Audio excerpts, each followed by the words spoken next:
Okay, so we are back for our Monday Night Mishlei. This is Mishlei Yud Aleph Yud 11:10, and surprise, surprise, it's another pasuk about tzadikim and reshaim. But well, it's interesting because we haven't. I know it's been almost a month since we had Shiur, but let's just. This is a very Zach thing for me to do. But let me just read the couple of pasukim before this, just to remind ourselves, about me as well, what the context is, in case the context matters. Okay, so we have. Let's go back. Okay, you know what? We'll do from the beginning of the topic. Okay, so again, really quickly, I'm not going to review the ideas, even just to read the pasukim to refresh our memory. Tumas reshaim tanchem v'selef bogdim yishadim. The tam quality, the integrity of the upright will guide them, and the corruption of the traitors will destroy them. Lo yo'il hon b'yom evra u'tzedakah ta'til limbaves. Wealth will not save on the day of wrath, but tzedakah will save from death. Sidkas tamim tiyasher darko, the righteousness of those who have integrity, or the tamim, the blemish-free, will straighten his path. And uvirish aso yipol rasha, and the rasha will fall in his wickedness. Sidkas yishraim tatzilim, the righteousness of the upright will save them. Uvahavos bogdim yelachedu, and the traitors will be ensnared in their own destructiveness. But most adam rasha tova tikva, the socheles onim avada. With the death of an evil man, hope is lost, and hope of onim, I don't remember what that was, mourners, I don't know, is lost. Not sure what that is. Tzadik mitzara nechalat, tzadik is released from distress. V'yavo rasha taktav, and a rasha comes in his place. The fechanev yashkis re'ehu uvadas tzadikim yichaletu, with a flattering mouth, he corrupts his fellow, and with knowledge, tzadikim are released or are saved. And then now we get to our pasuk for today. Betuv tzadikim talot kirya uva avod reshaim rina. One of those half rhymey psukim. And now that we got Mayan back, Mayan, you want to read you want to translate the pasuk? I would love to try to, but there are that's all we ask. Okay. Yeah. With the good of tzadikim, something happens to a city. Okay, yeah, good. So I actually helped you out there by putting in large type the glossary translation. Yeah, I missed that. The city rejoices. Yep. I'll say we'll rejoice because it's in future, but yeah. Yeah. And with the destruction of the Russia comes joy. Oh, okay. I can't. Yeah. Okay, yeah. So Rina does mean joy, but it usually is joyous. Hold on. Did I put this here? No, I did not. Okay, fine. So let me just delete this here. Yeah. So hold on. A lot is. Am I deleting the wrong thing? What's going on here? Oh no! Whoa! I didn't know I could do that. That's awesome. You could double click on an image in Word and it'll open it in Paint. This changes everything. Wow. Okay. And yeah, Kiria is town. So anyone know what Rina is joyous something? There's a song like that somewhere. You know? You want to know the ironic thing? The word is song.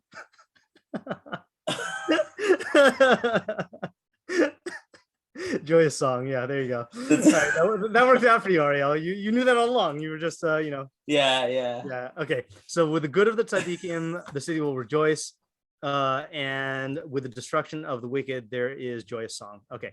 So we have here in the minimalist meforshim, Matustion says talot is tismach. It just means to rejoice. You saw that the other English word is exalt with a U. I don't know anyone who uses the word exalt in English except for Art Scroll, so we're gonna just say rejoice. Sadigon. Okay, so Sadigon actually has something significantly different here. Okay, betuv hatzadikim tzrichim lismoach anshe ha'ir uva avod harushaim roi sheyiranenu. Okay, so with the good of the tzadikim, the people of the city need to rejoice. Uva avod harushaim, and when the wicked are destroyed, roi shiranenu, it is proper for them to sing joyously. Okay, so the difference between the way we translated it and Sadigon is we translated it descriptively, he translated it prescriptively. We said what happens, and he's saying what should be. Okay, and then the Targum, I think, is just a straight up translation. B'tovasahon de tzadike, with the good of the tzadikim, tadutz kiryasahon. Oh, no, sorry, it is different. It's implied. Tadutz kiryasahon, their city will rejoice. He just says their city. Okay. Ubiyuvdana derashie chadvasa. And with the destruction, it's interesting. He actually translates it the way Mayan did. And with the destruction of the wicked is joy, not joy song. He just says like chedva, joy. All right, so I'll write this in case it matters. No, I'm not. It's close enough. Okay, but he does translate it the way Mayan did. Okay, then we got Art Scroll that says the city exults. See, there you go, in the good of the righteous, and when the wicked perish, there is glad song. That's close enough to ours. Living Knox says when all is well with the righteous, the city rejoices. When the reshaim, when the wicked are destroyed, it exalts. Okay, and then Alter says when the righteous do well, the city exalts, and when the wicked perish, glad song. Yeah. So I think they're actually just in those translations there. I think they're kind of exposing an ambiguity in the phrase "betov." Is it betov or betuv? Betuv tzadikim.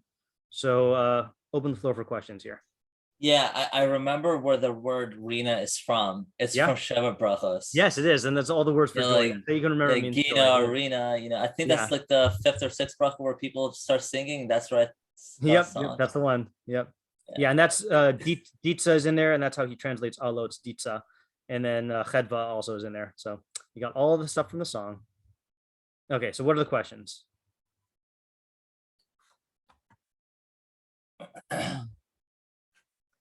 In what way will the city rejoice? Okay, so in what way will the city rejoice? Okay, and I'm actually going to go ahead and ask another question that Zach will either ask or like, which is what is the implication of this weird word for rejoice? Okay, ta'alots. It's not even like, if you're gonna say a word for joy that is similar to that, ta'alos, like Aliza, like the name Aliza, is much more common. Alot is like who's ever even used that word before. What's the distinction between the one that's joyous song and one's just rejoicing? Like, why is one? Okay. Why is a destruction of the wicked like result in singing, but one's just rejoicing? Okay. So let's just ask that first as a definition question, and then we'll ask it as a different question. So, what does Rina mean in this context? If it's just joy, then why what are the implications of the two different joy words? If it's joyous song, why is there only regular joy in the first half, but song in the second? Okay. I have a question, but it might not be like specific to this pasuk. Sure. Because I was just thinking that first I was thinking like, oh, like it's interesting that there is joyous song with the destruction of the wicked here, because oftentimes I feel like there's also that like trickery involved. So yeah, that's like a different thing about the specific like Russia that like, I don't know, is there a different characteristic that we're supposed to be focusing on? So let's go ahead and ask that the way we often do, which is, what are tzadikim and reshaim in this context?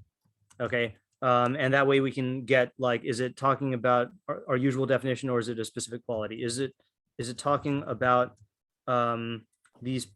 Is it highlighting specific qualities of these groups? Yeah, I have a question. Yeah. Who is the? I guess we always ask this, but like, who's the audience of this pasuk? Because there doesn't seem to be much practical advice, or like, what are you supposed to do? Just okay. not be a Russia? Okay. Yeah. Who is okay? So let's say according oops.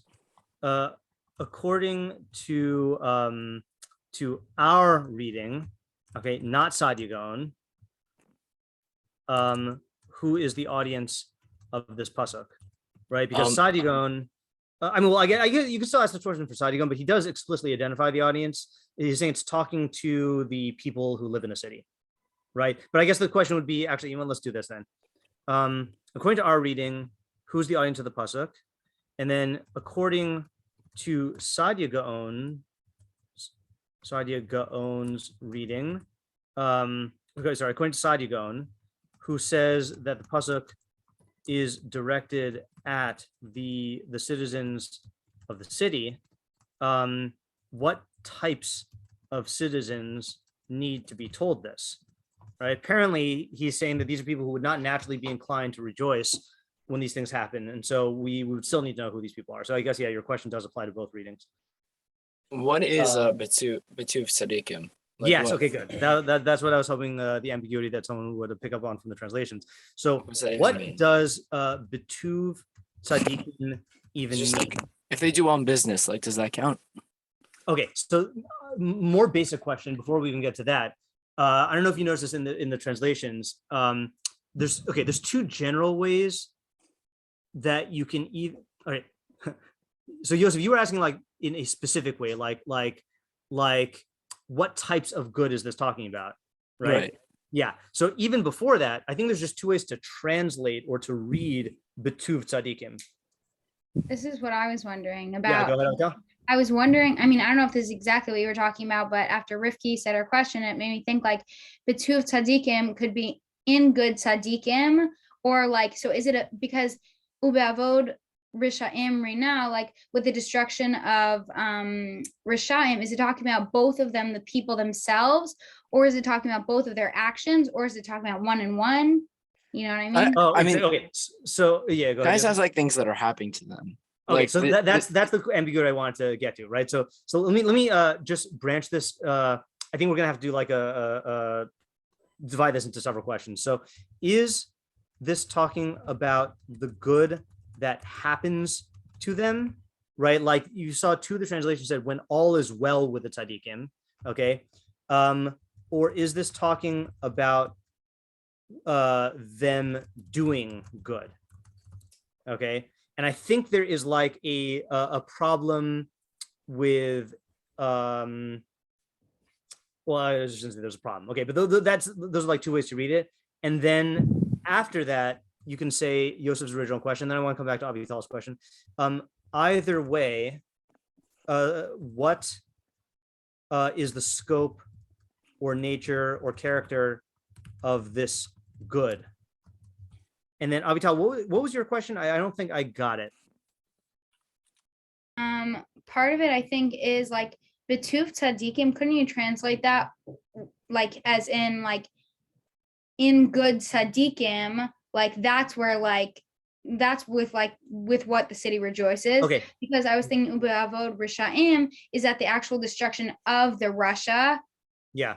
In which case it would be consistent to say that it's talking about the actual tzaddik that would cause people to rejoice. Yeah. So I think, and I don't know if this makes a difference. Tuv tzadikim means the goodness, literally, of tzadikim. You know. So does that change anything for your question or not? Then for the second part, could it still be talking about the actual destruction? Because I feel like it would just be more consistent to talk about the I guess actions or what comes forth from the reshaim, or could it still be talking about the reshaim? Could I potentially rephrase the question and tell me? Yeah. Works out at all? Yeah. Go ahead. Is the good and the destruction opposites, or are they different than opposites? Okay, let's see. So let's do this for now. Let's capture Avital's question. I mean, there are several ways we can go, but let's capture Avital's question in the direction Zach is going, which is more like our more go-to structural questions, which is what is the relationship between the two halves? If they are opposites, how? If not, what is their relationship? Okay, and I think in terms of these two readings, and maybe this is what you're saying earlier, Avital, as well, like destruction is something that happens to the reshaim. That part is clear. So it would kind of suggest that to tzadikim is what happens to the tzadikim. But on the other hand, you could also say it's the good that they are doing, in which case it makes it much harder to relate it to the second half. Also, I want to clarify that it's not really the whole first half and the whole second half, because we're going to need to answer whether rejoice and joyous song are the same or opposites, and whether the good of the tzaddik and the destruction of the rasha are opposites. So there's like additional nuances. Can I ask more questions? Yeah, just 1 second. This is not going to be clear, but it'll be funny. The first and third quarters, right? Okay, meaning two tzadikim and avod reshaim. Yeah, go ahead, Arya. Yeah, what's the context of the pasuk too? Yeah, meaning like like when the tzadikim do good, when do we rejoice? Is it just whenever they do good? Is there like a framework of this? Yeah. So and we'll list that as a separate question. Sorry. Apologize. Sorry, what was that? I was just saying you're presuming the answer to one of the questions. You're presuming that it's the tzaddikim doing good as opposed to the good happening to them, which we haven't answered yet. Well, I'm just keeping my mind open to different possibilities. We're in the question stage. So I think he's trying to say that you're going beyond the question stage, but no, I hear the question you're asking. But I'll ask it like this here. What type of scenario is this pasuk describing as a whole? Now, there's some overlap between that and the first question, and the third question, and the fourth question. But I think it's good to, like, you never know when answering that question will like open up the other small questions, or whether you're gonna have to build up to answering that question through the small question. So I don't mind having redundancy in the questions. And the other. Oh, your audio got funny just now. Say again. Oh, how is it now? It's good now. Okay. And also, like, with the destruction of the rasha, right? Like how big of a rasha does it need to be? Like at what point do we do that? Also, it's like whatever you do for the first half. Like, okay, so I'm going to actually add that here in what are tzadikim reshaim in this context. Like what degree of each is needed for this to happen, right? And and then I think we haven't. Yeah, go ahead. If you do say though that it's that it's the good of the tzaddik, right? That he does something good, it's kind of inconsistent, because the destruction of the rasha is something that happens to him, but the good, but if you're saying that it's the tzaddik does something good, those are not really talking about the same like framework. Like one's talking about like something someone chooses to, and one's talking about a tzaddik as a subject. The other is talking about the rasha as an object. Right. Okay. So it's not really the same framework. So this is the perfect example of how Rabbi Moskowitz said, holds that whenever you have two ways of reading a pasuk, you should specifically take the more difficult way of reading it, because it'll force you to think outside of the box. So I agree with you. You're right. Is that it would be smoother to say that it's both talking about tzadikim and reshaim as objects. But if you do read it, as the tzadikim as subjects, and then we might get something more fun out of that. And just. Can I add on from the previous sure. other question? And also, this is going back to the context question. But when we say rejoice, are we, are we saying that there's something that was negative that now we are being joyful for, or is that's it? That's a good question also. So in what way will this say rejoice? So let's just say, is this joy relative to some negative state, or is it an all upside sort of joy? Yeah. According to Google, it just means feel or show great joy of delight. So I don't know, according to that definition, it could be not Yeah, I don't think we need to rely on Google. Okay, I'm just okay. Yeah, Another- go ahead. Another interesting question is are the happy parties in both halves of the pasuk the same? Good question. Yeah. Okay. So yeah, let's just add that as its own question here. Are the happy parties the best kind of party in both halves of the pasuk the same? Yeah. Question about the second half. Yeah. Is it saying that the arena is as a now like a reaction to the destruction of the reshaim, or is it within the destruction they should, while they're destroying the reshaim or something like that? Right. The That's a good question. Or is it destroying them through song? No, that's not a possibility. But that would be cool. yeah. Are you arguing against Chassidus right now, Rabbi? Yeah. All right. So I mean, that's how they get I was us. thinking here, more like, rap you battle, see. a rap battle, you know. So let's add this to here. Is the Rena actually, you know what? I'm wondering, is this a question on both of them? No, it seems like the first one is definitely a reaction. So there's only a question on the second one as joyous song. I'm just going to tuck it into a sub point here. If it's joyous song, is this in response to the destruction of the reshaim? Or what was the other possibility?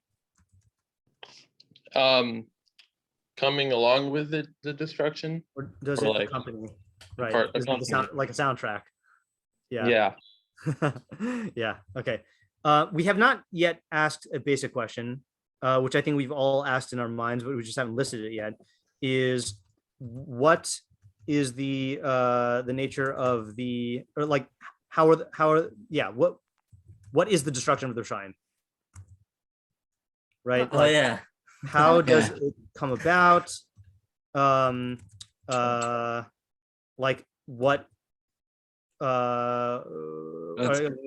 what kind of destruction and what it causes it? Let's just say what kind of destruction and then what causes it. And I'll say just to plant a seed in your mind in terms of possibilities here. I mean, most of the pasukim about reshaim being destroyed that we've seen have to do with reshaim destroying themselves. Here it doesn't say that, you know, so this could just be any destruction of the reshaim. And as far as I'm concerned, I mean, that's the easiest interpretation, you know, because, you know, who cares, you know, if it's like a, you know, air conditioner falls on his head, like that's pretty good too. I yeah. I also just registered what you said, but I have two things. One of them is based off of what you just said, which is that could we also say that because there's no like implication of why they're being destroyed and what the destruction is, can we tie into the first half by saying like it is the actual good, which means it would be answering the question of what the good is. I was thinking about that also, right? Meaning, sorry, hold on a second, make sure I'm getting this right. Meaning that it's talking about like the same event or the same thing that the tzadikim get good and that destroys the reshaim, like a Haman Mordechai moment, right? Yeah, Like exactly. yeah, right. Yeah, right. Oh, yeah, that's right. Yeah, Adar. Yeah. Yeah. Okay, good. So I think that's a possible approach. I think that is implicit in the question we've already listed, but I think that's a good possible reading. Then my other, I think this is like more of a question, or I'm not really sure, but I think like it's what Yosef was saying. I feel like with the good of the tzadikim, I feel like that's more like they're actually doing something. I'm assuming whether it's, you know, like they're actually taking action to do good or they're getting good by just being a tzaddik. Either way, there's something being done. Whereas with the destruction of the reshaim, I'm wondering that if we could say like that tzadikim is like more action, like the people are rejoicing, meaning like that's an actual action being done. And it's also like an action of the tzaddik. Whereas I feel like a song and as well as a destruction, like it's just an interesting parallel that I feel like the first half is more action and not the second. So I'll support your question from the grammar here. So betuv tzadikim ta'alot kiryah, the city will rejoice, and then it just says, and in the destruction of the wicked there is song, you know. So it is talking about in like an entirely passive way. Is ta'alot tzivoy or no? No. It is a tzivoy, I think, right? But I think here it is not. I don't know enough about grammar to like explain. Yeah. Yeah. Because betuv tzadikim talos Kyria talos means you, or Kyria is female. Fine. Okay. Yeah, and tzadikim definitely takes it as a tzivoy, or not as a tzivoy, but as a should, an imperative. Well, it's tzivoy, whatever. It's saying that they need to rejoice. Yeah, Ariel.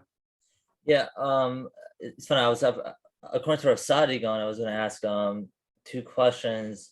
Is there something wrong if you don't sing? And 2, who's singing? Is it Right? That's a good question. Okay. Yeah. Actually, you know what we could ask? We haven't asked what the practical ramification is, right? What is well, Isaiah did. Right. He asked briefly the with question next in terms. question. Right. That's true. So what's the practical? He asked it in terms of the audience, right? So who's the Yeah. audience? And I'll add that here. And what is the practical? Let's divide this into 2 questions here. Okay. According to our reading, what is the audience and what is the practical application?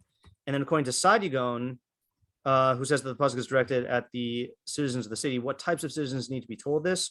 Why? What is wrong with them not doing this? Not doing this? Yeah. Isn't that a leading question? What is wrong with them not doing this? Isn't that do you say a leading question? Yeah, meaning like it sets a default, meaning like who says? Well, yeah, I mean, he says, sorry, you need to do this. And so whenever. Yeah, but that would almost, or that could theoretically imply that it's not an obvious thing to do anyway if it needs to be told. Right. That's what I'm asking. Yeah, yeah. So you're asking what's wrong with them for not doing that? Okay, it's a minor point. Well, that's the implication. Right. Why- Or you could ask on the that's second half true. also of in the destruction of the reshaim, it is proper to sing. So the implication is that it would be improper to not sing. And so why? Why is that improper? Okay. I mean, or you could just say why is it proper to sing, but okay. I mean, I'm kind of making an assumption here that whenever you say proper, then proper is always more improper than proper is always more proper than the thing that is not proper. so like I'm not following, but you're switching it to a negative question potentially. But either way, it's a subtlety. I don't think it's a subtlety. I think it's semantics. I'm gonna fight this one. I'm gonna die on this semantic. Yeah. Like when I say it is proper to to use the outside spoons before you use the inside spoons, like there's no concept of just saying it's proper unless in some framework it would be improper to do the other side. You've already expounded on this before, where you say is an opposite a neutral or is an opposite the full opposite? And so by going full opposite, you're implying that it's for sure not a neutral opposite. Oh, I see what you're saying. Okay. Yeah. So, but I think this is the difference. Is that I would still say that doing something not neutral, doing the neutral one is what do you call? Is lacking in properness, right? Or maybe, but that's what I kind of meant by leading is like. So how would you phrase the question? Why is it proper to sing or to react joyously? Would you be okay with what is the consequence of not doing this? Yes, definitely. Okay. What is the consequence of not? Oh, come on. What's the difference, Zach? It's the same question. Dude. No, I see what Zach's saying because he's saying that I think it's a good point. I think that's so interesting. Yeah, I know this is this is another Rabbi Moskowitz thing of is the opposite of hot room temperature or is the opposite of hot cold? There could be different frameworks. You could have like hot room temperature, cold, and so Zach objected to my use of the word wrong because he's saying wrong is taking a stance on that question, that it's the opposite extreme. What I meant when I said wrong, I mean, I wasn't thinking about that distinction, so I'm glad you brought it to my mind. I meant, in terms of like Mishlei consequence, but I think this is a better way to formulate the question. And I now see the point he's making, so I can see it. So basically, in other words, it's like saying, is it wrong? If yes, what are the consequences? Is that like another way of framing the question? Is that like a substitution to what is a consequence? Yeah, exactly. Yeah. I was no joke thinking about is the opposite of up sideways right before this year. Okay, good. There you go. But actually, I have a question, which is that if the Russia is why are we happy that the Russia is destroyed? Right? Like, shouldn't we hope for him to do tshuva, or like, what is the idea? Oh, that's another good question. Right. That's the famous Bruria Rebbe Meir dispute, right? Isn't that the thing? Like Rebbe Meir was davening for the sinners to be destroyed, and then his wife Bruria said, like, I don't remember this verbatim, but something like shouldn't you daven for them to do tshuva, you know? And like that, and that's what Hashem wants, right? Hashem wants people to do tshuva. That's the whole Ne'ilah. Yeah. Right. So let's can we? I have another question. Yeah, sure. Before I forget, hold on just a second. Yeah. It's also who's the destruction beneficial for? Just one second, just a second. What is the avod reshaim? What kind of destruction to what extent? Yeah, I'm gonna put it here. I just want to write it down and then I can modify it. What is the destruction of reshaim like isn't that like isn't the destruction of reshaim like not the best thing?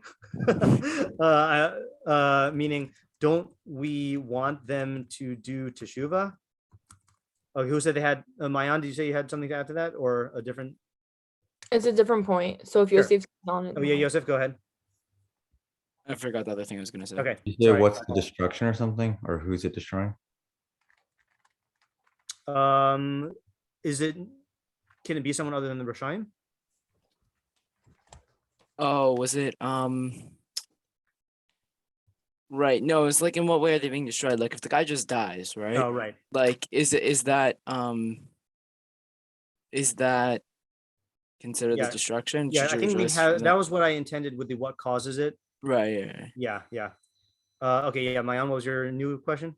Yeah, I don't know if it's gonna change the way we look at the pasuk at all. I just find Yeah. it interesting that it uses the word kiryat to mean city instead Oh, of yeah. like ear or another word that's a lot more common. Right. Okay. So I will add that as another minor question. Like, Where did the minor question? Does Oh yeah. it With have the, any implication oh, there? you know what? Let's ask a better question. Okay. Why focus on the city in general? Right. Like, why limit it to the city? And in fact, the second half is not limited to the city unless you say it is, you know? So let's just ask as a broad question. But is it limiting to the city or is it more encompassing because it's saying not just the immediate people, but saying like the larger of like Well, that's kind of what I'm asking by listening to this question here. You know, like, for example, like you could say that the entire world should rejoice when the when the tzadikim have good, you know. Like usually it's not like a specific place. Like it's not like in Target, as good as tzadikim or like, you know what I mean? Right. That's what I was thinking of too. Yeah. No, or you could say like this. I mean, typically, who cares about the destruction of reshaim?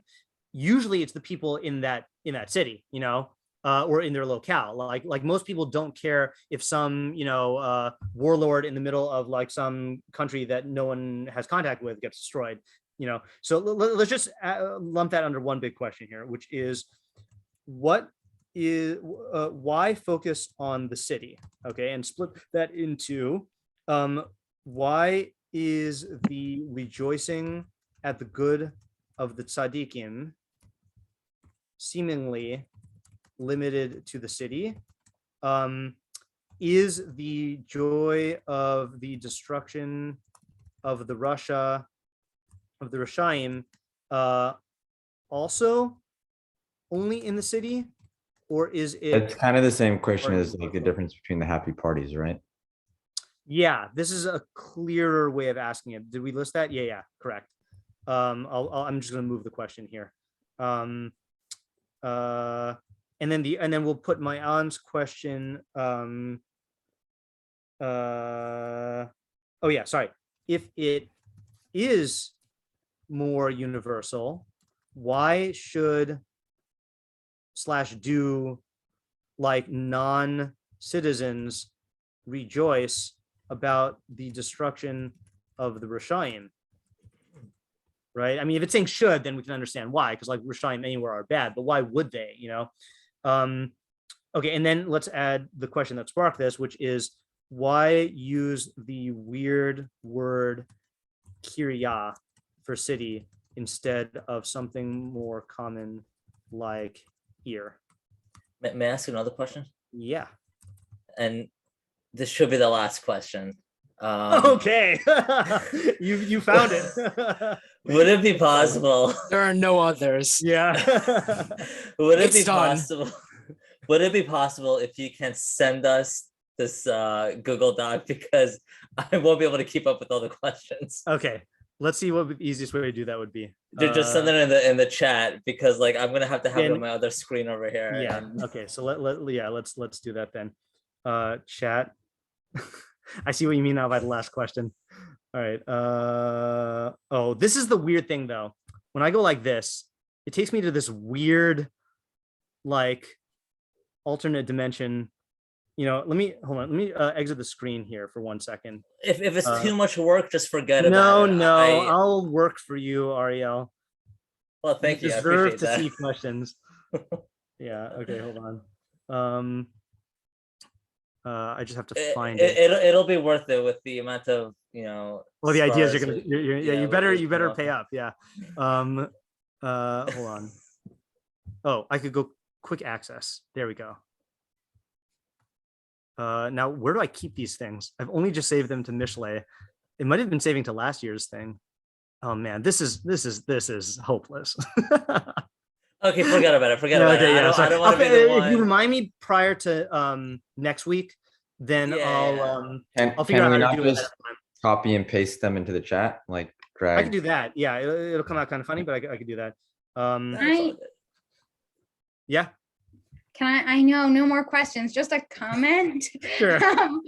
Basically for the Yalut, we said Yalut, am I pronouncing that right? Yalut. I was just looking, okay, my favorite thing, the concordance. I just wanted to see both of the origins of Rina. But for Yalut, a lot of on Al HaTorah, it translates as exalt or triumph. Interesting. Yeah. Triumph is interesting. Yeah, exult just means to rejoice. But why does this happen, Ariel? Hold on just a second. Just forget about it. Don't worry about it. You can just Okay. stop the mission. It only copied 6 questions. It's don't worry about it. Okay, fine. Just let's go back to because I don't want people watching this on YouTube be like, why is there like a 5-minute pause because of one guy wanting the doc? I don't want to be that guy. Sure. Well, I already didn't pause it, so yeah. All right. Well, while we're interrupting, so just to address Avital's question, yeah, triumph would be an interesting thing. Exalt would be the same. So I'll add that to the document. But while we're actually off of this here, hold on a second. While we're not screen sharing, I actually have a before we do our minute of thinking, I have a message from our sponsors. Okay. Which is so this is I was a little self-conscious to say this, okay, but I'm going to say it because I think you don't know it. All right, so do you know that I'm giving that this year is not part of my job anymore? So this was part of my Lomdeha job last year, so I was actually paid as like this was like part of my salary job, and then Lomdeha ceased, and so I was like, okay, I'm going to try this model where I ask, I where people can sponsor, Torah content, so I launched that in the summer, and thank God every single week has been sponsored up until this week. Okay. And I actually wanted to have a shout out, and I'm doing this on the recording because so many, and I'm not going to name names because I don't want to embarrass people who requested to be anonymous. So many of the sponsorships have come from Shalhevet class of 2019, from people who can't even attend my shiurim, and so and multiple times, like multiple donations. And so if you're listening to this, then you know who you are, all of you who have done this. So thank you for that. But the reason why I'm saying this now is not that I'm in a dire situation or anything like that, but if you happen to come to this shiur, and if you happen to like see someone wandering and like whistling on the street saying, I wish I could support some Torah, content, and someone who like is willing to contribute, then send them my way, because, obviously I don't want to stop giving this year, and I'm not in danger of not giving this year, but like, it is, it is time, like, and time is money, and money is rent and food and other, other things that are like good to eat and to be in houses of. So I just wanted to so message from the sponsors, the potential sponsors. Okay. But thank you to everyone who has sponsored so far. And again, sponsorships can either be in the form of those of you who are, a lot of you are members of my Patreon, but if you don't want to do it through Patreon because Patreon takes a greedy cut, then sponsoring individual weeks, like people would just sponsor something and then say, I want to sponsor it in honor. Let's say like for this week, Hadassah's mom, Anne, is sponsoring in thanks to Rabbi Moskowitz, and like, every week from August through this week, we've had people sponsoring. And so I'm very grateful for that. But I just realized people don't know that this year that I'm not, that this is not part of my job. Like, it's not part of YBT, it's not part of Lomdeha. So, but it's hard to tell because my content is, all in the same place. So just wanted to give that little commercial break. Okay, back to our regularly scheduled programming. All right, let's go back to our questions and we'll have our thinking minute. And if you have, as usual, if you have another question, oh man, yeah, these are, okay. Yeah, One I gotta just figure out. like clarification question is, Sure. Mayam pointed out that like this wording for city is unique. Is there any association we could have along with that comment? I bet there is, but I'm afraid to start down that road of like looking at all the psukim that have the word kiryah and then trying to like universalize. So if we were someone like the Malbim, then we could like do that responsibly, but we're not. So what I did is I posted in the chat the pasuk and the translations, so we can make this a little bit bigger, but not much. Oh man, okay, there we go. Okay, let us have our thinking minute here.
Okay, so we'll do a usual thing of people who have half-baked ideas can start first, but I'm going to request, for the sake of clarity, that you introduce your half-baked idea by taking a stance on question number 1, because I feel like that has to be, you have to take a stance on that. And even if you wanted to like work it in that it's both of them, like I for the sake of clarity, in order to follow, then I feel like we have to talk about that. I have an idea. Okay, sure, go ahead, Isaiah. So maybe what this is saying, first of all, for the first question, so I would say that it's just the goodness, their good nature, the good nature of the tzadikim. And so maybe what this is saying is that with regard to the good nature of the tzadikim, the city gets a certain benefit from that, but the city gets like an even greater benefit to have a more joyous reaction to the destruction of reshaim. So in terms of like setting up your city and how you're going to run things, you should focus more on having the reshaim be destroyed and combating crime than having the you can be there. Okay, that's really good. Let's just expand on that for a second here. Okay, so Isaiah is saying that the joy, the ta'alot, is a lesser degree than Rina, right? That's your premise. Yeah, because it lacks the song. Yeah, because it's not Joy's song, and this might also, again, we'd have to like to be thorough. We'd have to like look at how the word ta'alot is used. But like I'm fine just assuming it for now. And it's saying basically that like, fine, people are happy when good, when you have a good person in your midst, but like the joyous, the real great outcries of joy are going to be from the destruction of the reshaim, and therefore the practical ramification is that should be your priority. And in fact, I could support that. I'm not supporting it as an interpretation, but I'm supporting it as like a procedure that there are a lot of psukim that indicate that you should first work on removing the bad before you work on improving the good. The most famous one is Sur Me'rav Aseh Tov, which Rabbeinu Yonah quotes in the very beginning of Mishlei, that you first have to eliminate the bad before you promote the good, because the bad can destroy everything. Whereas, and you need a solid foundation. Now, again, that's not the same idea. But let me just ask this question then. Can we elaborate on why there is more joy in the destruction of the reshaim than in the exaltation of than in the goodness of the tzadikim? Wait, also on that question, I understand like the concept, but in the actual words of the pasukim, I don't understand why Rina is any better than what was it, like Talot's? Yeah. So we're kind of taking that as a premise right now, just for the sake of his interpretation. Yeah. Well, Yeah, also from Kiryah, you can infer that, meaning the tzadikim seems to be limited by the city, but the reshaim is stated more universally.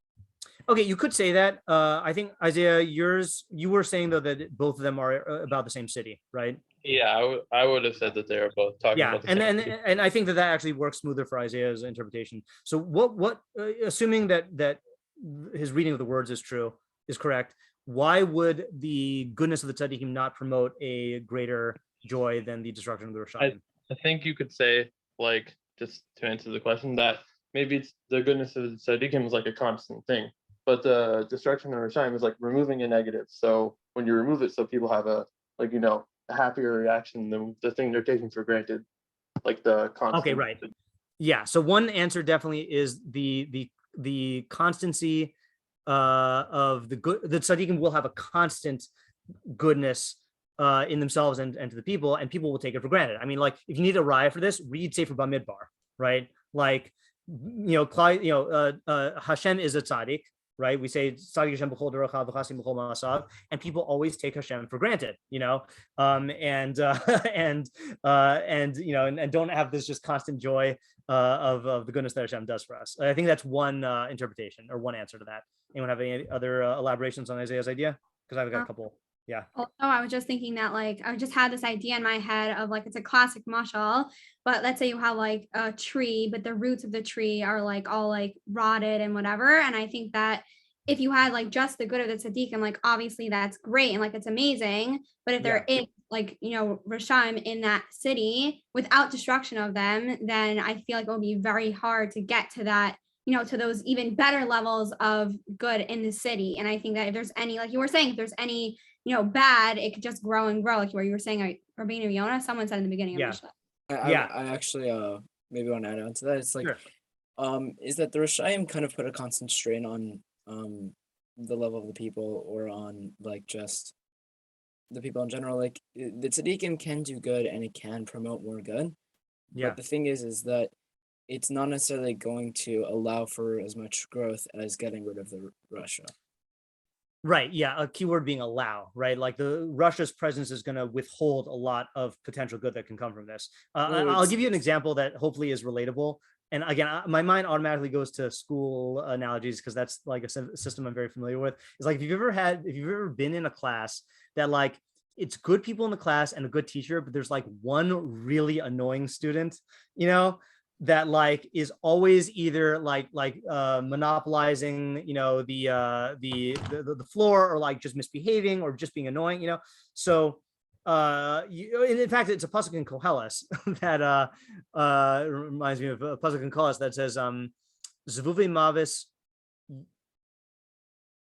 Hold on, I actually have to quote it here. I wasn't sharing the whole screen anyway. Zvuve Mavis. There cannot be that many psukim that start off with flies of death or dead flies. Flies of Death sounds like a better name for a heavy metal band. All right. Zvuve Mavis Yavish Yabia Shemen Rokeach Yakar Mechachma Mikavod Sichlus Ma'at. Yeah, so dead flies putrefy the oil. I forgot what the Yabia is. The oil of the perfumer, okay? And a little bit of foolishness is heavier than a lot of chachma. That's not the pasuk I was thinking of. But it works, okay? There are two. Similar enough. Yeah, there must be two. Yeah, the other one, yeah, I don't know. But in other words, if if you, I'm not a perfume user, but I imagine if you found a dead fly in your perfume, then it would like psychologically like ruin it, in a way. And so, people have a hair in the soup, right? It could be the best soup, but a little hair in the soup can ruin it. My analogy is getting worse and worse the more I give them, so I'm going to stop here. But like I think the classroom analogy was good, is that in a system, you could have all the potential for good. And like what Yosef was saying is that the presence of that one Russia could hold back a lot of the potentiality for the good. And if you think about it, that's the nature of systems. Like, I'm going to give one more analogy, but I think this one is good. If you have a machine, what makes the machine do its thing is all the parts working together. So all the parts need to be working together to produce the good, but one like paper jam in the copy machine can ruin the entire thing, So I think I think that is a good answer. If you have another answer to that question or a different. Well, it's kind of, I feel like it's following along this flow. Sure. It's more of trying to look at some of the questions, but okay, so let me just make a very small point really quickly then, because mine's not a large thing, that I think another reason why it is easier for people to rejoice when the Russia dies is because you feel the pain and the harm that the Russia is causing you, but this is a line we said before, you don't necessarily sense the good that the tzaddik is doing, and it's more abstract. Like, and here's another analogy, and this one is kind of good. When you're talking about special effects in movies, what is the goal of the special effects artists is to not be noticed, in the sense that you want it to look realistic. You don't want to see the CGI or the stunt doubles or whatever, So if they're doing a good job, you won't notice them. If the tzadikim are really running the, everything and like managing everything and like giving tzedakah to all the people who need it and like helping out the people who are having difficulties, at home or whatever, so then everything will thrive, and you won't necessarily like make the cause and effect connection to the tzaddik. But when the Russia is going around and like, oppressing people and abusing people, it's going to be very clear that the reshaim are doing this. It's kind of like, I think it's just, yeah. It's comparing like an event to like a factor, right? It's like there's an event of the destruction of the Russia, but then there's the like just factor that is happening, but it's not like. Okay, so that's another point. I wasn't even thinking about the word avod. I was just thinking about the badness of the Russia is evident. But you're correct. Is like when you see the Russia get broken. That's why, like, I think again we're transitioning into Adar mode because we're in Adar. That that I think that is the basis of the halacha of the neshima achas. It's the reason why Haman's sons were all hanged on the same day, and why we highlight it in the reading that Haman's sons could have been executed like on different days, but when you see all of them like an event of the downfall, it just makes an impression of like, we've broken the ding dong, the witch is dead, like that kind of if the witch like went bankrupt and then like moved into like the edges of town and then like people gradually forgot about her, you wouldn't have that rejoicing of the event of the destruction.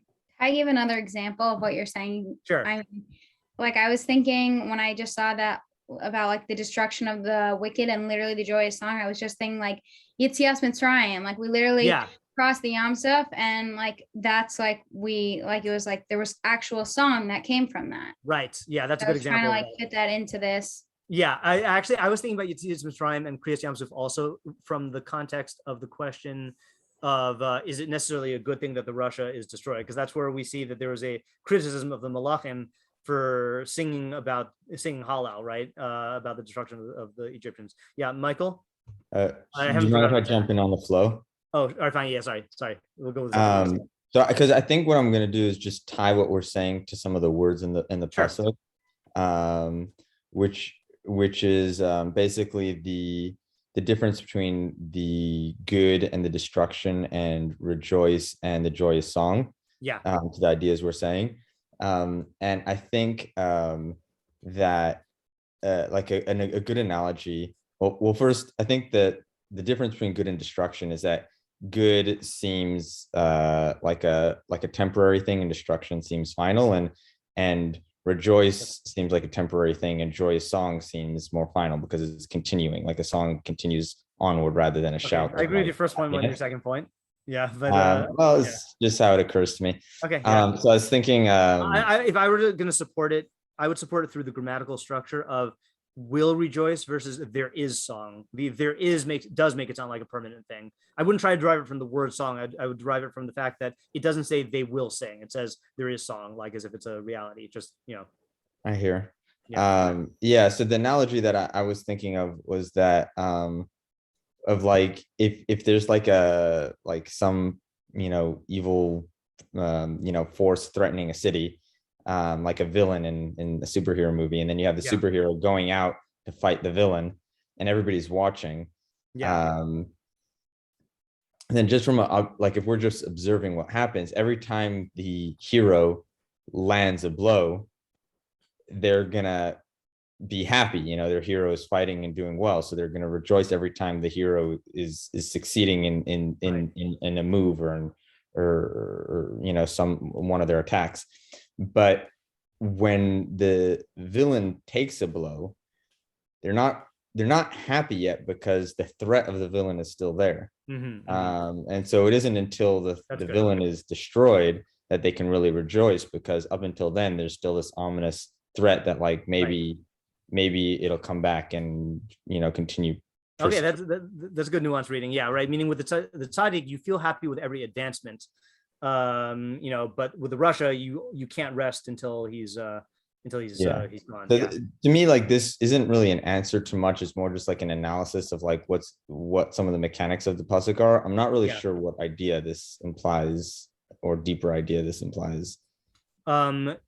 So that's why we haven't come back to this yet, but I'll go to Michael first. But just to remind you, what Isaiah initially suggested is that this should be taken into account in city planning. I don't mean city planning like the way that people usually say, but I think that's a good approach. The problem is that would have to go for the other. That'd have to be a Sadiagon approach. No, I think Isaiah was saying that descriptively, since people will naturally rejoice when the Russia is destroyed, then that's gonna, if you like make it your first priority to eliminate crime or to like get rid of the bad people in a way that is visible by the citizens of the city, you're going to establish your reputation as a good leader and establish a foundation for your city, and then you could bring up the good of the tzadikim. Interesting. I mean, also the order of the pasuk just pointed out, like I think that idea makes sense, but just order of the pasuk, or at least the first idea you said of like saying that like it's a good leadership skill to like uproot the bad people and it'll help people feel safe and happy. But like it says first the good of the good of the tzaddik, with the good of the tzaddik the city will rejoice, and then it says the destruction. Yeah. So I think the way that you'd have to read it for Isaiah, and again, remember, anytime you have the vav in Mishlei, then it's either and or but. And since Isaiah is reading Rina and Talot as different, then he would read it like this: with the good of the tzadikim, there's the city will only rejoice, but when you destroy the reshaim, there will be joyous song. Like to put the emphasis on that's the better. Yeah, because this is the only thing that's it's. I mean, look, it's a fair stance. I feel like it's a little. Okay, cool. Yeah, for where we're at, I guess it's pretty good. Best we have so far. Like, I'm sorry. Can you restate what Isaiah was the reading with Isaiah's framework again? Yeah, Isaiah is saying that first of all, the pasuk is descriptive, right? It's saying what does happen, not what should happen, and it's saying when tzadikim are good or enjoy good or do good, I don't really even think it matters according to Isaiah. I think you could do it for all of them. Then people will be happy, they'll be glad, but when you destroy the reshaim, there will be joyous song, which is like a higher degree of joy. So that's describing things. And then we answered, why is that the case? Because of the reasons we said, that people are used to the good of the tzadikim, they take it for granted, it's more abstract, whereas it's only advancing them. Whereas with the reshaim, they sense the bad, there is a spectacle, it's an event. And then the purpose of the pasuk, according to Isaiah, is like when you are trying to go about improving a system, in this case, a city, then you should prioritize the elimination of the bad and then go to the promotion of the good for the good. Right. Because that will, whether you take it from a leadership perspective, like if this is talking to, I was assuming a leadership because it's talking to someone who is, has the ability to like bring this about. Or you could just say in terms of the stability scenario, then eliminating the corruptive forces of the society will lay the foundation for there to then, be the development of the good. Got it. I guess Yeah, like so- the most support for that idea is like the fact that he's mentioning a city does imply some kind of leadership or governance. Right. Because if you're just talking, I think, about people's reactions, there'd really be no need to limit it to the city. Like all of the pasukim we've had about tzadikim so far have not located them anywhere, have just been about tzadikim interacting with people in general. But this is now talking about when you're having a building block of like a society. I think that's a good move. All right, So Michael's been waiting. After Rav Michael gives his svara, can I jump in? Yes, go ahead, Michael. Thank you.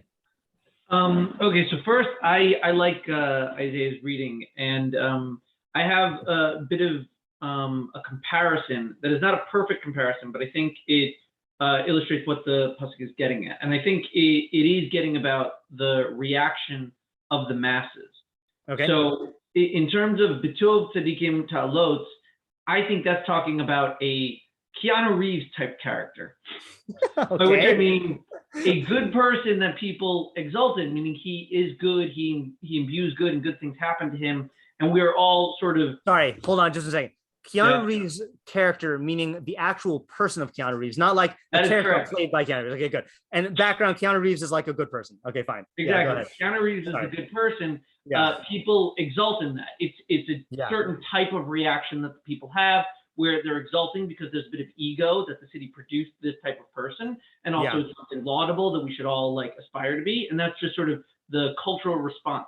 Whereas the Vavod Reshaim Rina, that is cancel culture, meaning there is a joyous song the community engages in at the destruction of the evil. Right. That's a really interesting phenomenon, right? Especially because of your example of the cancel culture thing, that you see that it is much more about the destruction of the perceived bad than whether the that's the essence of what you're saying, right? Not like whether or not that Rina is good or bad, in morally speaking, like people like to see the bad people get punished, Yeah, that's a different take. That's interesting. I mean, and I think it's not contradictory with what Isaiah was saying, but it is a different take. Yeah, I like that. That the and again, see, this is really where we do need to have a more subtle, thorough, comprehensive examination of alot, because it would be really good if we could see what the nature of this type of joy is. Do I have one? I know there's all Torah Shorashim dictionaries. I have one Shorashim dictionary. Just give me 1 second.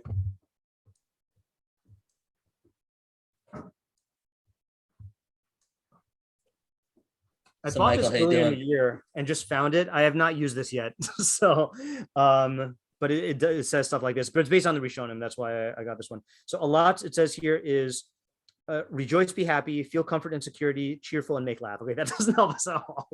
Okay, that's just as vague as before. All right, fine. Yeah, ideally we'd want to see a few verses where it's used and see if it's kind of a communal thing and like what the sense of Talut, because it's a fine distinction. I think. Yeah. Let's see if we just get the jackpot. If the jackpot would be if this is only used in like 5 places in all Tanakh. Oh, the page doesn't exist. Hold on. That's not good. That's a glitch though. Okay, let's see. Wait for it. Oh, it's only used here. Oh, that's because that's the only form. Never mind. Wait. Oh, it's used 8 places. That's not bad. Isn't there in Tehillim, there's Ya'alots or something? You're thinking Ya'los. Ya'los Sadai B'chor Sharbo. Yeah, it's going to be a similar word. There isn't Tehillim though. Yeah. Okay, fine. So we at least we have this. Maybe what I'll do if I remember is I will try to look into this on my own time, because I don't think it's going to be the best use of our time to like track this down. But this is not as big of a mission as I thought. And in fact, yeah, I mean the fact that like 6 out of 8 of the occurrences are like David Shlomo ones means that it's gonna we can just focus on those 6. I think Shmuel's the same era though, so we could focus on that also. Fine. All right. Who is next? I'm next. Oh, you're next. Yeah. Thank you. Okay, so That was not facetious. I literally forgot who was next. Yeah. no, I got it. I was just helping Yeah. you Go out. ahead. Yeah.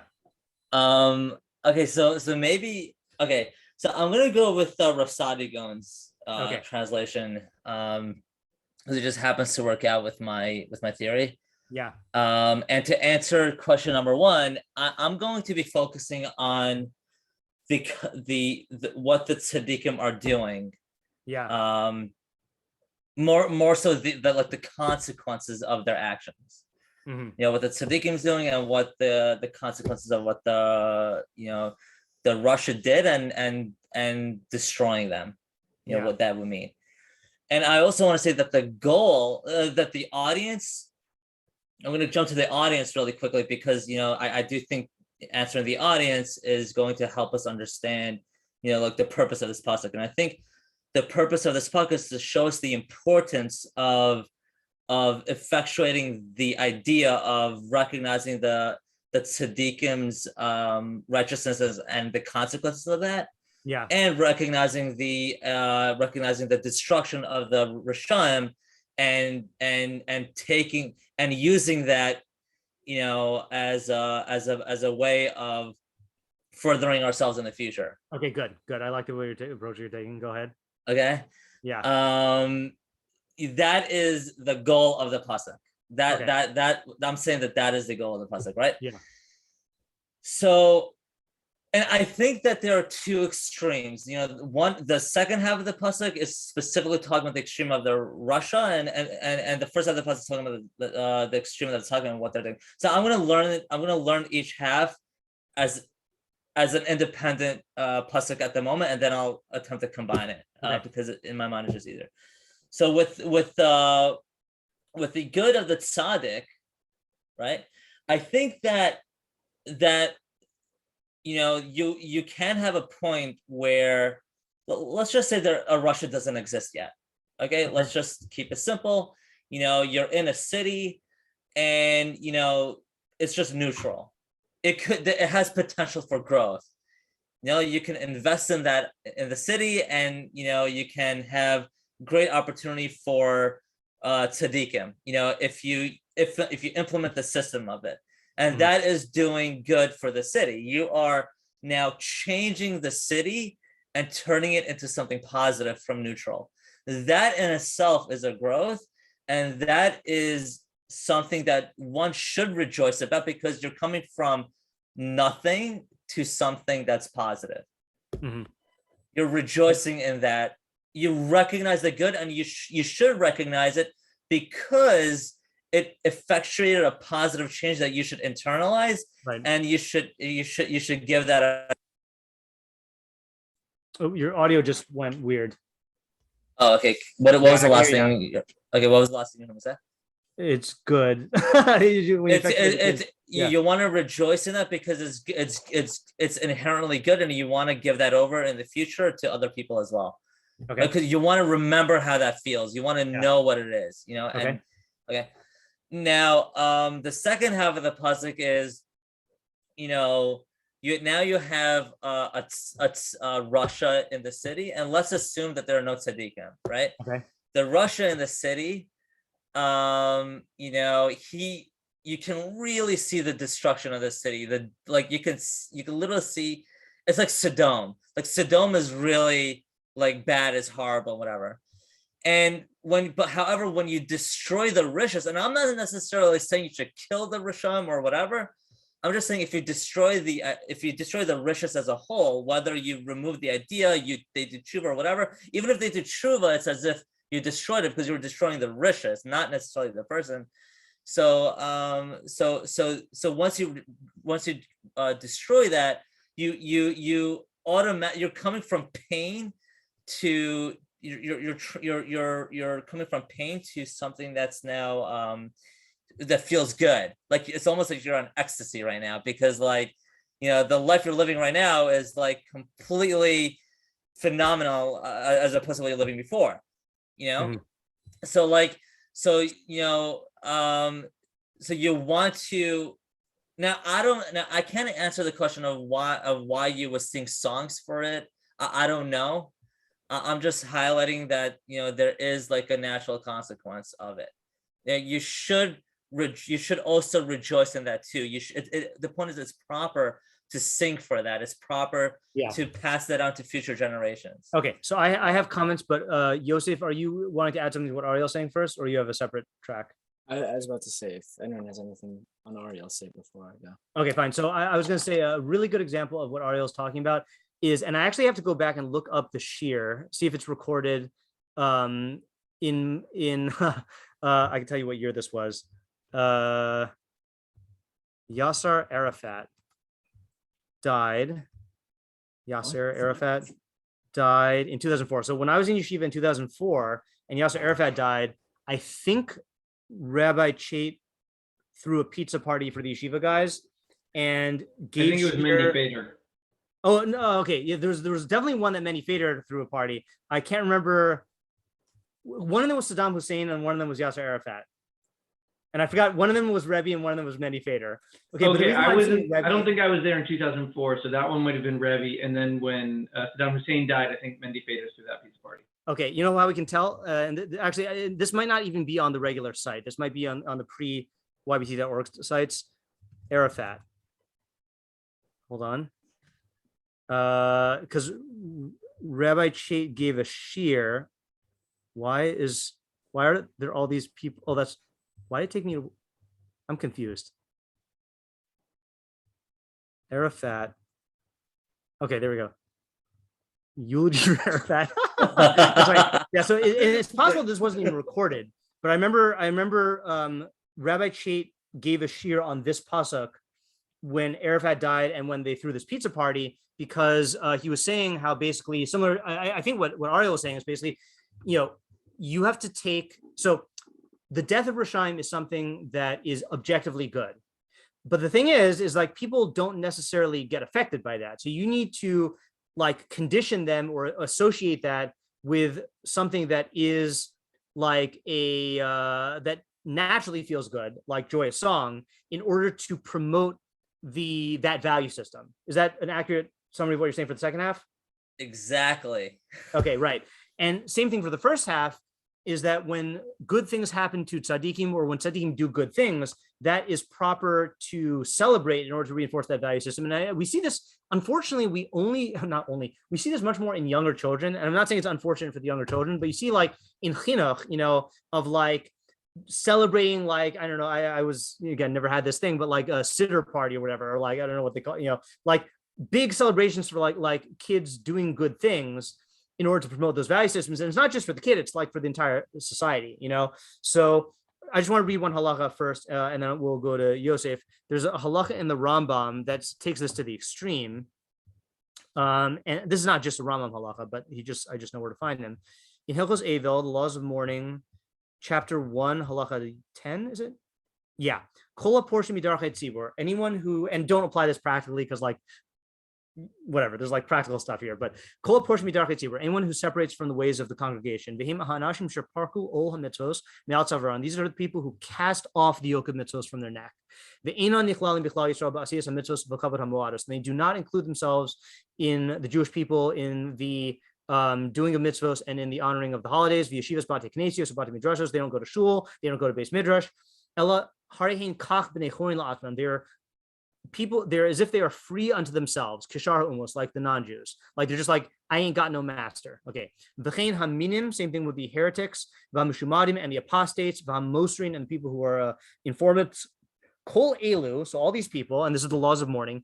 Ein misablin alehen, we do not mourn for them. We don't do avelus. Ella, rather, achehem ushar krovehem, their brothers and their other relatives, lovshim levenim, put on white clothes, and wrap themselves in white, and they eat and drink and rejoice, because the enemies of God have been destroyed. Regarding them, the pasuk says, I hate the ones who God hates. So this is a similar idea here, is that when the reshaim die, we party, because we want to reinforce the value system that this is a good thing that these reshaim died, and like they were living the wrong life and they got what they deserved, So that's Ariel's idea. just in the interest of time, because I do want to try to end at 8:30 tonight, let's go to Yosef and then just really quickly look at some meforshim. And I'm sorry, I do have to end. I have to end like as close to 8:30 as possible. Yeah, Yosef, go ahead. Is it, well, first of all, isn't that like what Chizkiyahu did with his father? Yeah, I mean, Chizkiyahu's father was evil. Does it say that in Psukim or is that a midrash? I don't remember. I think there's medrash that he like dragged his father's body through the street. Oh yeah, there you go. Yep. But I have a different shot. So to answer question one, I'm saying that good things happen to the tzaddik. Okay. And so I kind of think that it's like this, right? I wrote it down because I wanted to make sure I clarified. But so that basically the Russia's pursuits are destroyed. Yeah. And this realigns like the Russia's existence with objective reality, right? Because really he is he has a destructive nature in terms of the pursuit of truth, and the fact that he has power or control or success is really not in line, is not the physical reality, or just like what's actually happening may not be in line with like what he actually deserves or like what he should have, right? And so it's also, it destroys him within his own framework, because he's being destroyed because he pursues he's not pursuing the objective, and he's being destroyed in the physical, right? And that's why, and I think that the other move I'm going to make is that I'm saying that is that singing and the fact that it's not within the community is calling upon the individual. And so I think that that's saying that that's really greater than by the tzaddik, because by the tzaddik, it is good. I'm saying good happens to the tzaddik, meaning that he has like financial success, or that he has like just general success in Olam Hazeh, but that really that his success isn't his own, it's not within his own framework, right? Really, like that is only enabling him, right? To do good. And, yeah, it's only enabling him to do good, right? So it's not within his framework, and so therefore it's not as great as like realigning, so to say, like realigning like physical reality with objective reality, as what's it called, as with the Russia, but he still, it is still something to celebrate within the community, because he's now enabled within that community. Okay, so let me just make sure I understand your realignment theory. Are you saying, for example, that when North Korea finally falls, then the distance between like what they thought they were building and like the actual reality is a ginormous gap, and when they are destroyed, like and all of the oppression that they were doing is like removed, so then that'll be like a greater like snapback, like in terms of the good, whereas when a tzaddik has his lifestyle, he's advancing the good, but it's not bridging this like enormous gap. Is that like right? The type of, it's like the rishus itself, right? Like the guy's rishus, it's not once it ends, he has success, so to say, that he should not have, right? Quote unquote. Yeah. I'm saying that, right? Like he does not really deserve it. He's not doing good with it, or he's a Russia, right? Yeah. And so what I'm saying is that you're realigning him with like what he should have, and you are putting him in his place in a sense, because he pursues those things like power and control and success, and now and that's being removed from him, so that's within his own framework, and so that is a greater simcha than by a tzaddik who's what's it called, who it is good, it is more in line with reality for him to have for him to have success, because that enables him to do more good, but that is not within his own framework, because he will still do good no matter what he's enabled to do. I don't know what you mean by it's not in line with his own framework. I mean, yeah, it's true that he'll do good. I have to clarify that, but okay, Zach, are you commenting on what Yosef is saying? No. Okay. All right. So I hear the move you're trying to make. I guess I'll just leave you with a couple of questions, and then maybe you can answer. Are you in the Mishlei after party chat? To your knowledge? Okay, fine. So I'll have to add you to that in case, because since we're ending a little bit earlier, then if you think of an idea, you can post it there. But I think my first question is, I don't fully understand the first half according to what you're saying, and then the second question is like, I feel like at the end of the day, like the idea that comes to my mind is like, maybe you just planted this idea in my mind because you were talking about Menashe. Like when Menashe did tshuva, it was considered one of the greatest tshuvas because he went from the far end of the Russia spectrum all the way to the good, But I don't see why that should result in a greater arena or like a greater joy. I'm something about that is not clicking. It's not exactly what I'm saying. I have to clarify what I'm saying. Okay, all right. Zach. So I'll try to make it quick. Sure, an idea going along Rosadia Gon's translation of what a city should do, and I'm gonna take it as like kind of like a lesson in leadership and media.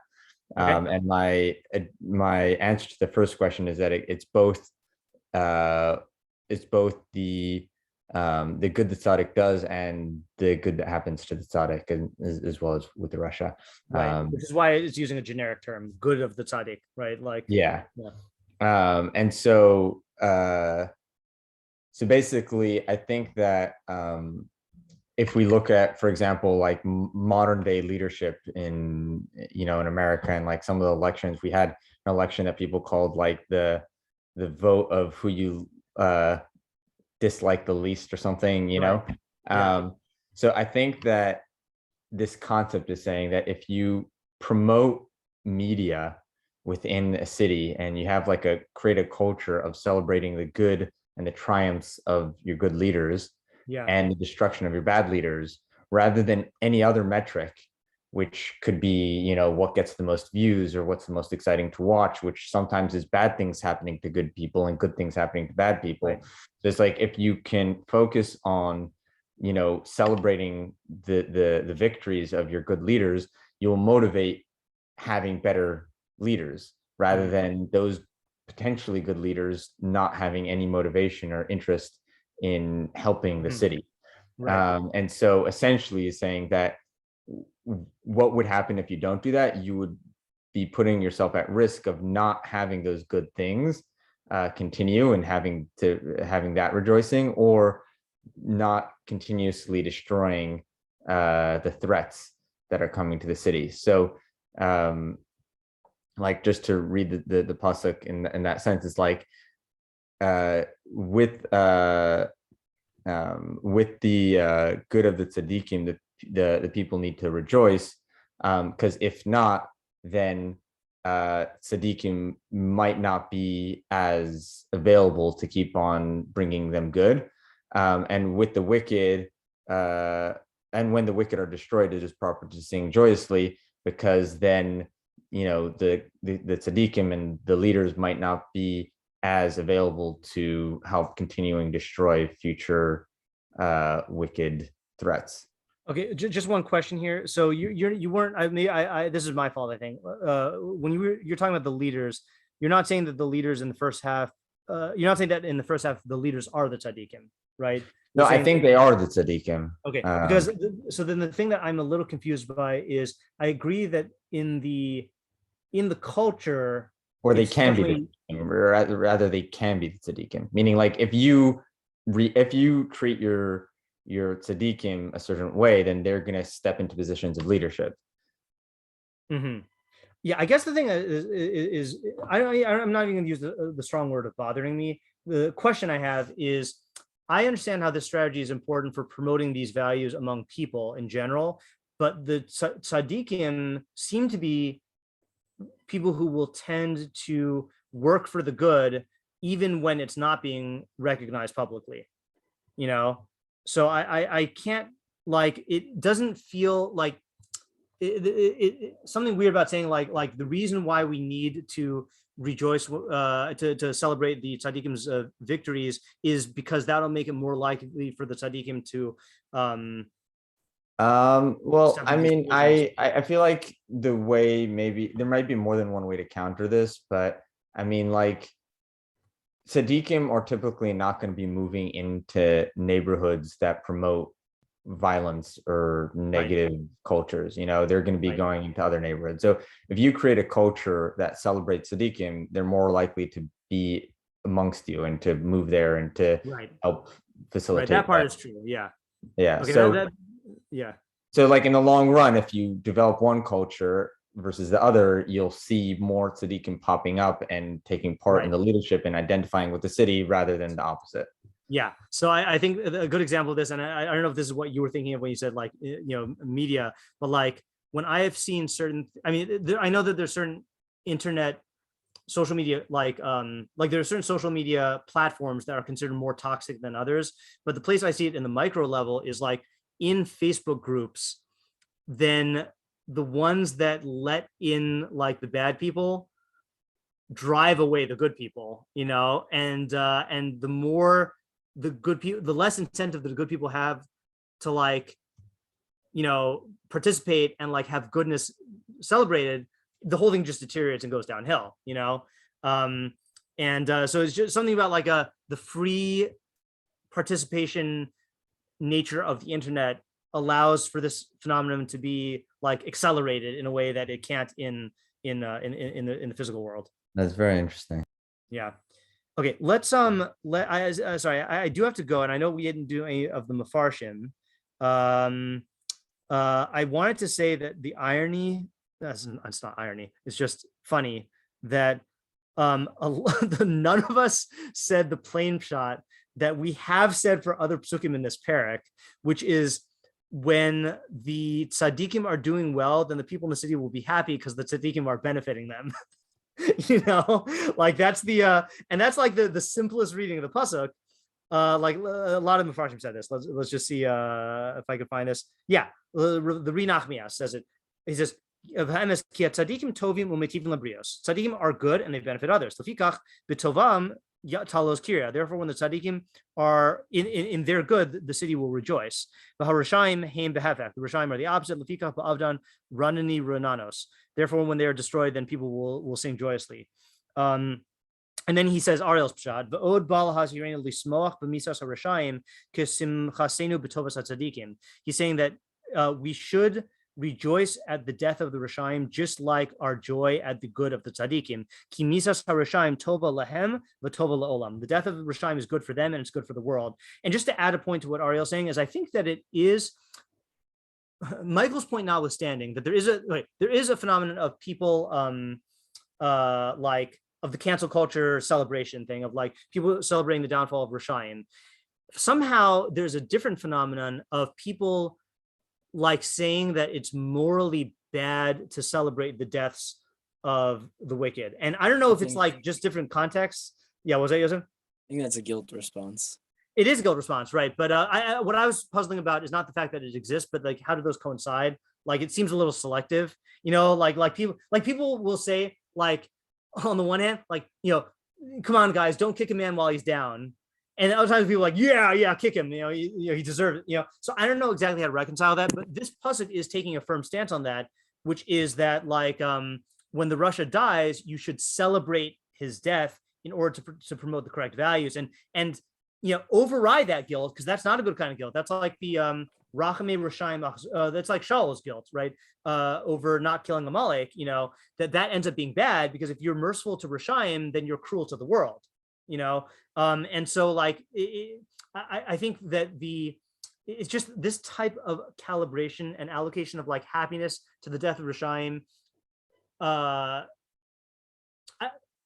think the pasuk is showing room for a lot more that we can do to calibrate our emotions to the value systems by using these opportunities when the tzadikim enjoy good and the reshaim fail, and then just taking advantage of that. Okay, so really quick summary, and then I got to go. So we had Isaiah's idea about the leadership strategy of get rid of the reshaim first, because that's going to make a bigger splash in terms of people's happiness, which can then solidify your ability as a leader to do good for the society, both because you've established a foundation and because they will they'll see this as something that like you're doing that's a more evident good for them. And then you could work on promoting the good for the tzadikim. And we said the reason why this happens is because the destruction of the reshaim is an event. People perceive the harm that the reshaim are doing. People like seeing the villain get destroyed.